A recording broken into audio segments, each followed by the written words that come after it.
안녕하세요. 타이거 ETF 김수정입니다. 2023년 1분기 미국 빅테크 실적 정리 한번 시작해 보도록 하겠습니다. 먼저 각 기업별로 실적을 뜯어보기 전에 전반적으로 어땠는지 살펴보겠습니다. 미국 빅테크 기업들의 23년 1분기 실적은 전체적으로 시장 예상치를 상회하는 모습을 보였는데요. 지난 분기 대비 분위기가 한결 나아진 느낌입니다. 그럼 이제 각 기업마다 어땠는지 살펴보겠습니다. 첫 번째로 살펴볼 기업은 마이크로소프트입니다. 마이크로소프트의 분기 실적은 무난하게 시장 기대치를 충족했습니다. 특히 애저, 마이크로소프트의 클라우드 서비스의 꾸준한 성장이 확인됐죠. 그리고 상업용 오피스 매출 성장률이 회복되며 실적을 끌어올렸습니다. 이제는 마이크로소프트 하면 떠오르는 게 AI죠. 이번에 마이크로소프트는 실적 발표에서도 오픈 AI 애저 고객들이 전분기 대비 10배 가까이 늘어났다고 했습니다. 그리고 검색 엔진인 빙 또한 챗GPT 탑재 후 앱 설치가 4배나 증가했다고 말했죠. 이로써 광고를 확장시킬 수 있는 가능성이 높아지고 있습니다. 앞으로도 AI와 연계된 마이크로소프트 실적 향상을 살펴보시면 좋을 것 같습니다. 그 다음은 애플입니다. 지난 분기 좋지 않은 실적으로 모두를 놀라게 했던 애플이 돌아왔습니다. 아이폰과 서비스 매출이 시장 예상치를 뛰어넘으면서 전체적인 매출 역시 시장 예상치를 상회했습니다. 시장은 경기 침체에 아이폰 매출 부진을 우려했으나 이런 걱정을 가뿐히 제치는 모습이었습니다. 최근 애플은 신흥국, 특히 인도에 집중하고 있는데요. 인도의 경제 성장성을 높게 본 탓이겠죠? 여기서도 아이폰의 매출은 증가 중입니다. 그리고 달러 환율도 약해지면서 더 개선될 가능성도 있습니다. 이와 더불어 애플은 주당 배당금을 매년 성장시킬 것이라고 밝히기도 했는데요. 언제나 매력적인 기업임은 변함이 없습니다. 다음은 구글인데요. 기대치를 상회했습니다. 물론 광고 시장은 침체되어 있고 회복 시점은 불확실하다는 이야기를 했습니다만 그래도 이번 분기는 지난 분기보다 3.4%포인트 성장한 모습을 보여줬습니다. 매출 역성장에서 벗어난 거죠. 클라우드 사업부가 흑자 전환에 성공했다는 점, 700억 달러가량의 자사주 매입 계획을 발표했다는 점도 고무적입니다. 최근 들어 유일하게 챗GPT를 대적할 수 있는 기술력을 가지고 있다는 평가를 받고 있는 기업이 바로 구글인데요. 원래 구글의 AI 업계 희조새라는 별명을 가지고 있는 거 아시죠? 앞으로 AI 관련 비즈니스 경쟁력을 확인하며 지켜보는 것도 좋겠습니다. 아마존 실적은 시장 기대치를 상회했지만 분위기는 마냥 긍정적이진 않았습니다. 북미 사업에서 영업이익이 흑자 전환을 하기는 했습니다만 이는 매출이 회복됐다기보다는 사람을 많이 잘랐기 때문에 비용이 절감된 탓이죠.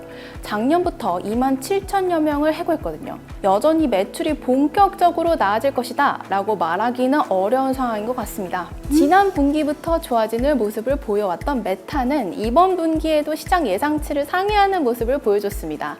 광고 단가는 하락했지만 AI 기반 시스템을 도입해서 광고 효율성을 개선하여 매출액은 예상치를 상회했죠. 전년 동기비 인스타를 사람들이 24%나 더 많은 시간을 활용했고 광고 노출 횟수도 26%나 증가했습니다. 메타는 5월에 추가적으로 감원을 더 할 것이라는 계획을 발표했는데요. 수익성 개선에 도움이 될 것으로 보입니다. 어두웠던 터널을 지나 지난 분기부터 본격적으로 정상 궤도로 돌아온 메타. 앞으로 AI 관련 성장과 릴스 수익화가 기대됩니다. 테슬라입니다. 매출은 시장 기대치에 부합했지만 영업이익은 예상치를 하회했습니다. 실적 발표 이후 시간 외 거래에서 6% 급락하기도 했죠. 연초에 진행한 가격 인하 영향으로 판매 대수가 늘어나면서 매출은 견인했습니다만 영업이익은 좋지 않았습니다. 테슬라는 올해부터 단기 수익성보다는 볼륨 성장을 최우선시하는 전략을 구사하고 있는 듯합니다. 경쟁사 압박과 동시에 장기적으로 고마진 사업인 FSD를 통해 더 많은 수익 기회를 창출하기 위한 길을 다지고 있는 것으로 보입니다. 자, 다음은 반도체 기업인 브로드컴입니다. 물론 반도체 사업 외에도 다양한 사업부가 있지만 반도체가 메인 매출 구성 요소죠. 주요 사업 부문인 네트워킹과 서버 스토리지 분야의 고성장세가 지속되고 있습니다.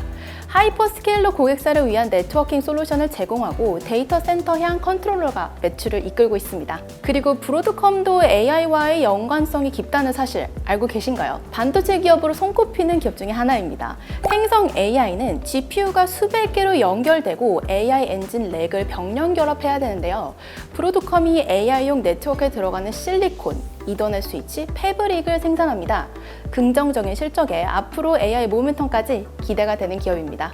마지막으로 어도비입니다. 어도비는 이번 분기 고무적인 실적을 발표했습니다. 디지털 그림들을 관리하는 사진 컴퓨터 프로그램인 라이트룸과 포토샵 등 모바일 솔루션 도입이 증가했거든요. 이를 근거로 어도비는 2023년 연간 가이던스를 상향했습니다. 3D 제작 틀에서 아마존, 버버리, 루이비통 등의 신규 도입이 있었고, 새로 출시한 오디오 리코딩 및 편집 툴인 어도비 팟캐스트에서 디즈니와 BBC를 유치하면서 수요가 증가할 가능성이 높아졌기 때문입니다.